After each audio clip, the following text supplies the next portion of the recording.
ассалому алайкум бинандагони гироми барномаи иттилоотии пайғом аз телевизиони симои шаҳри панҷакент манзуратон аст. дар студия бо шумо меиса атамуллоева ва коргардон исмоилҷон холов мебошем. инак дар барномаи мо тамошо кунед.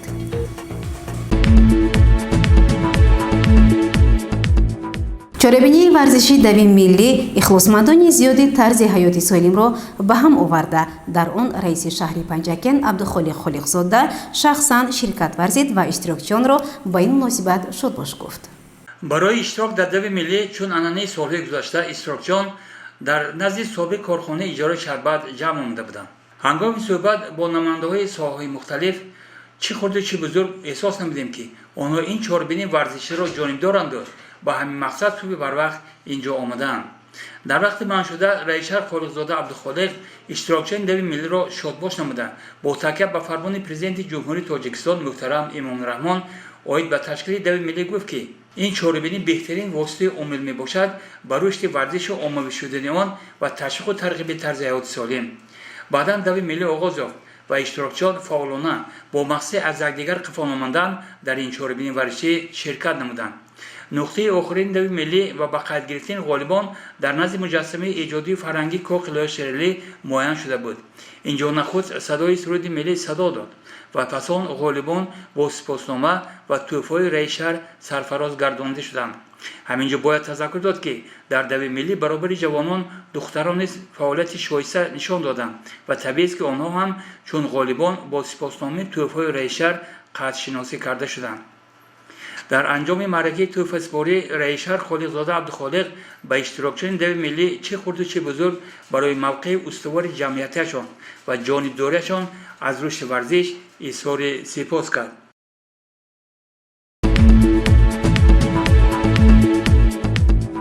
бо мақсади баланд бардоштани тарбияи ҳарбӣ ватандӯстӣ, ифтихор аз родмардони ватан, ҳамкориҳои шӯрои сарбозони байналмилал бо қисмҳои низомии шаҳри панҷакент хеле хуб ба роҳ монда шудааст. тафсилоти бештар дар гузориши хабарнигорони мо.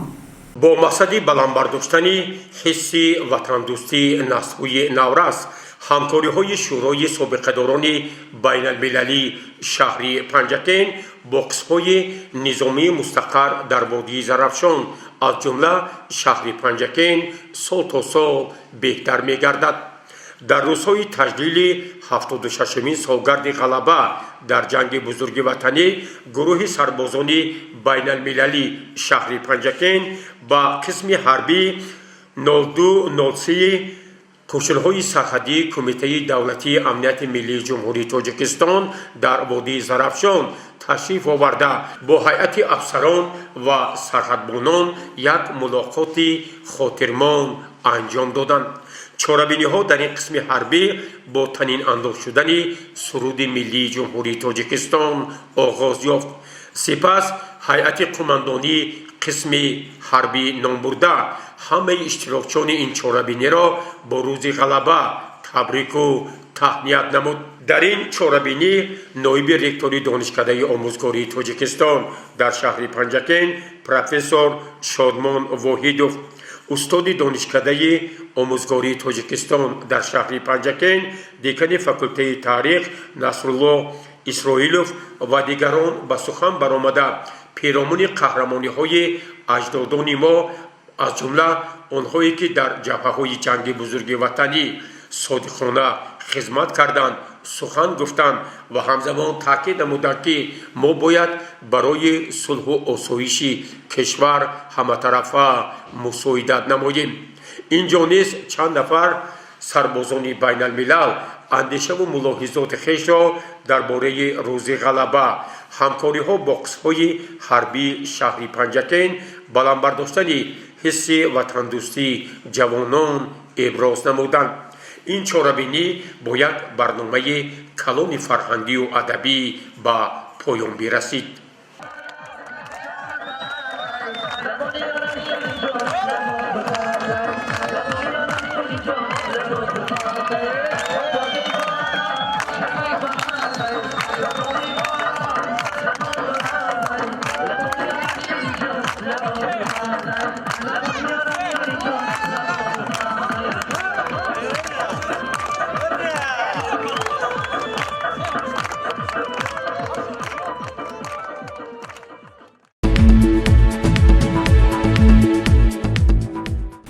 барномаро идома медиҳем.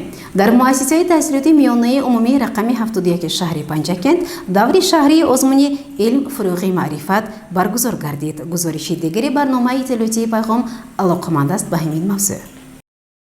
با مقصد اجرای امر پرزیدنت جمهوری تاجیکستان از سال 11 فوریه سال 2021 تحت رقم 144 اینچنین با مقصد رشد تفکر تکنیکی وسیع نمودن جهانبینی علمی دسترسی پیدا کردن به تکنیک و تکنولوژی پیشرفت اختراعکاری و نوآوری پیوست علم با استحصالات جلب بیشتری دانشجویان با آموزش فنهای ریاضی دقیق و طبیعی در مملکت آزمون جمهوری علم فروغ معرفت برگزار گردیده ایستاده است. وابسته به این تحت قرار رئیس شهر پنجکند از سال 11 می سال 2021 تحت رقم 99 در مؤسسه تحصیلاتی میانه عمومی رقمی 71 شهری پنجکند دوره شهری آزمون جمهوری علم فروغ معرفت از روی 7 نامیناسیون برگزار گردید.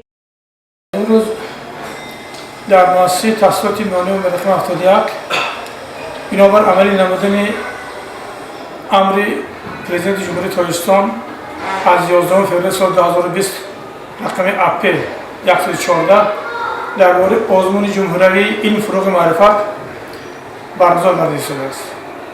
آزمون از روی 7 نامیناسیون در مؤسسه گذرانده شد. ما تا حد امکان کوشش کرده شدیم که خواندگان بالایقت، دانشجویان بالایقت و آدمان کسب کار گوناگون که در آزمون در نامیناسی اختراعکار اشتراک می‌نمایند جدا نموده به دور ولایتی سپردار نمایند. باید گفت که در آزمون که بین خوانندگان مؤسسه‌های تعلیمی، دانشجویان، همزمان ماگیسترانتان، اسپیرانتان، دکترانتان، عنوانجویان و آموزگاران دایر گردید، غالبان معین گردیده و به دور ولایتی آزمون راه یافتند. قید نمودن به مورد است که برگزاری چنین آزمون و چاره‌بینی‌ها با مقصد دریافت چهره‌های نو در جاده علم و تکنولوژی بوده، جوانان و نورسان را هرچی بیشتر با آموختن علم وادار می‌سازد. گزارش مرتبه رحمانووا و طلبشاد تاشف برای برنامه اطلاعاتی پیغام. гузориши дигари барномаи иттилоотии пайғом аз чорабинӣ дар китобхонаи марказонида шуда оид ба 90-солагии Файзулло Ансорӣ нақл менамояд. бахшида ба 90-солагии шоири хушсухан ва драматурги машҳур Файзулло Ансорӣ дар китобхонаи марказӣ маҳфили адабии модар нигарон буд барпо гардид. ин тадбир тибқи нақшачорабиниҳои тарҳрезишудаи маъмурияти китобхонаи бачагонаи вилоятӣ ба номи Аминҷон Шукӯҳӣ роҳандозӣ гардид. дар маҳфил директори китобхонаи бачагонаи вилоятӣ ба номи Аминҷон Шукӯҳӣ, Расул ва Муаззама, китобдорон аз китобхонаҳои вилояти Суғд ва шаҳри Душанбе, аъзоёни фаъоли китобхонаҳои шаҳр иштирок доштанд. маҳфили адабиро мудири китобхонаи марказӣ Мавлуда Яҳьёева ифтитоҳ намуд. сипас мудири шӯъбаи мубодилавии китобхонаи марказӣ Нарзуллоева Дилором пиромони ҳаёт ва фаъолияти Файзулло Ансорӣ маърузаи ҷолиб кард. аъзоёни фаъоли китобхонаҳои бачагонаи рақамҳои 1 ва 4 порчаҳои шеъриро аз ашъори ин шоири зиндаёд манзур доштанд. زیرای قله ها خورشیدی تابان نمود آهسته رایش را نمایان نمای سوی آن حالا نگاهه بود بر قله مانندی کلاه بلند این قله ها در دیدگانند گمان سازی ستونی آسمان. من انتظار تو بودم عذابم افزون بود من انتظار تو بودم بس دلم خون بود هوای تو به سرم از حساب بیرون بود نیامده مگر عهدت فریب و افسون بود تو را با جان و دل می پرورم به جان دلم. کارمند کتابخانه مرکزی میرزاقول و فرزانه معروضه را تحت عنوان فیض‌الله انصاری شاعر داستانسرا پیشنهاد کرده کتابی صد بهاران آرزو را که با مناسبت 80 سالگی این شاعر شهیر سال 2011 از چاپ برآمده بود معرفی کرد. صحنه مادر نگاران بود و سرود دلنشین از طرف خواننده فعال انجمن‌آرای عالمشاه محفل را رنگین گرداندند. محفل ادبی مادر نگاران بود را مدیر کتابخانه بچگانه رقم 4 جلیل و نرگس با برآمد خویش حسن انجام بخشید. گزارش فیروزه عادلزاده و خیام جوریف از کتابخانه مرکزی شهر.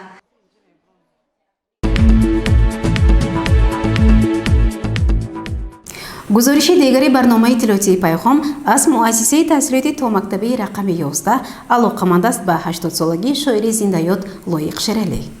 ба муносибати 80-солагии устоди зиндаёд Лоиқ Шералӣ дар муассисаи томактабии рақами 11 ба номи Фирӯза бо иштироки фарзанди устод Лоиқ Шералӣ диловари Лоиқ чорабинии идона бо иштироки тарбиятгарандагон баргузор шуд. қабл аз оғози чорабинӣ мудири кӯдакистони рақами 11 Зарина Насимова ва фарзанди устод Лоиқ Шералиро дар ин боргоҳи таълиму тарбия хайрамақдам гуфт. ҳамасола мо зодирӯзи шоири бузургвор устоди ширинкалом зиндаёд устод Лоиқро ҳар сол 20 май ҷашн мекунем ва ин сол солгарди 80-умин солгарди устод Лоиқ мебошад.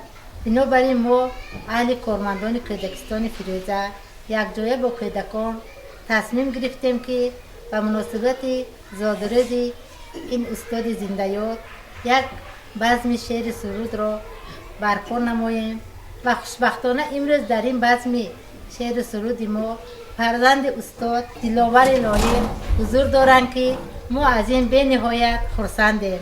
хуш омадед ба даргоҳи пур аз меҳру муҳаббат ба ин олами кӯдакона.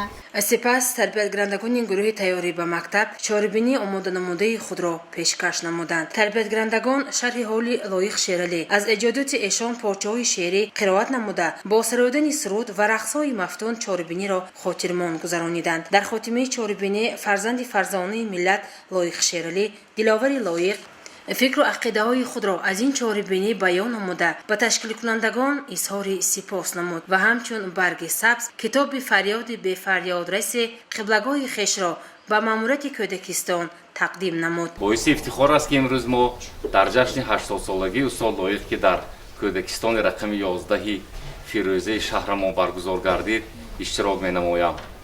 хеле шод ҳам шудам. бубинед ки кӯдакон ҳарчанде ки хондан навиштан ҳам натонанд вале шеърҳоро пурра аз ёд карданд, бехато инҷо қироат карданд. дар инҷо аввал саҳми омӯзгорон, саҳни мураббиёнашонро бояд зикр кунам. ба мураббиён ва маъмурияти кӯдакистон аввал мехоҳам изҳори ташаккур кунам, ҳам аз номи хонавода, ҳам аз номи гӯем ки як мақомоти шаҳр ҳам ҳаст. ва аз номи худам барои як чун барги сабз барои кӯдакистон чам метавонам тӯҳфа кардан ба ғайр аз он ки як китоби тоза нашри устод Лоиқ ки дубора нашр гардид ва дар охирон китобе буд ки худи устод Лоиқ дар ҳаёт буданашон китоби фарёди бефарёдрас чоп шуда буд ва худашон дида буданд ва инро бори чорум нашр намудем ва як тӯҳфаи хурдакак бошад ҳам барои шумо ва дар симои шумо маълума ба ҳамаи омӯзгорону мураббиён ин тӯҳфа мегардад. боиси хушнудист ки дар радифи дигар табақаҳои ҷомеа кӯдакон низ меҳру ихлос ба шоири халқи Тоҷикистон Лоиқ Шералӣ доранд ва чорабинӣ дар кӯдакистони рақами 11 ба ин гуфтаҳо метавонад далел бошад. ёдовар мешавем ки барномаи алоҳида аз ин кӯдакистон намоиш дода мешавад. гузориши Дилшода Ҳалимова ва Нек Муҳаммад Мирҷонов.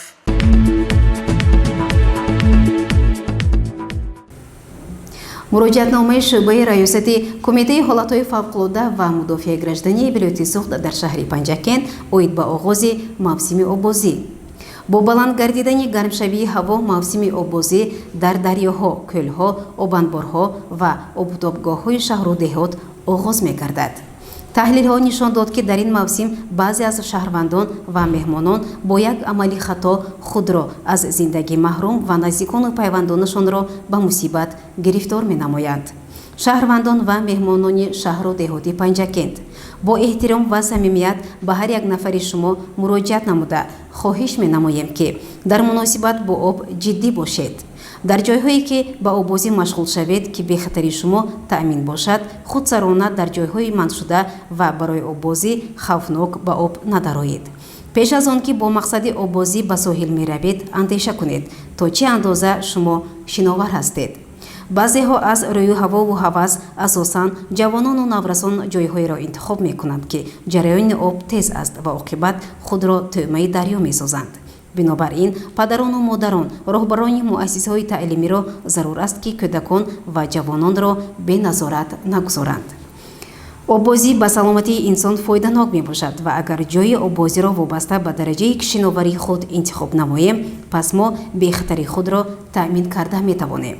дар дарё обозӣ кардан натавониставу ба об даромадан ин маънои бо ҳаёт бозӣ карданро дорад. ҳамзамон аз ронандагони воситаҳои шинокунӣ хоҳиш менамоем ки ҳангоми ҳаракат дар об аз воситаҳои бехатарӣ таъмин буда ҳудуди обиро нағз донанд. қоидаҳои техникии воситаҳои шинокуниро риоя намуда аз меъёри зиёд одам нашинонанд, чунки як хатогӣ ба фалокат анҷом ёфта метавонад. инчунин аз роҳбарони ширкатҳои сайёҳӣ, роҳбарони обутобгоҳҳо, фароғатгоҳҳо ва дигарон, ки дар ҳудудашон мавзеъҳои обозӣ мавҷуд аст, хоҳиш карда мешавад, ки ҷиддӣ муносибат намоянд. биёед дар муносибат бо об эҳтиёткориро пеша намоем ва бо ин роҳ ҳаёти худро дар хатар нагузорем. боварӣ дорем, ки дар якҷоягӣ бо ҳисси масъулиятнокӣ ва маърифати баланди шаҳрдорӣ мавсими обозиро беталафот ҷамъбаст менамоем. аз шумо хоҳиш менамоем, ки ҳангоми шоҳид шудани ҳолатҳои ғарқшавӣ бо телефонҳои 52735 93 864 40 18 92 815 66 66 93 423 43 43 909 44 66 66 ба нуқтаи навбатдории шӯъба хабар диҳед. гар шиновар нестӣ по бар лаби дарё манеҳ, то миёнат ғарқ гардӣ, аз канор андеша кун.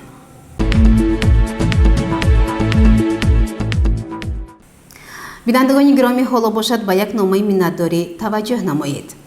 гурӯҳи сокинони маҳаллаи зардулузори шаҳри Панҷакент ба кормандони ҳамоми обод бо роҳбарии Ҳикматулло Усмонов, коргар Обид Усмонов ва тозакор Шаҳбону барои хизмати шоиста арзи сипос намуда боварӣ доранд, ки инҷо минбаъд ҳам ҳамин гуна ҳолати хуби санитарӣ, муомилаи хуш ва хизматрасонии сатҳи баланд ба роҳ монда хоҳад шуд.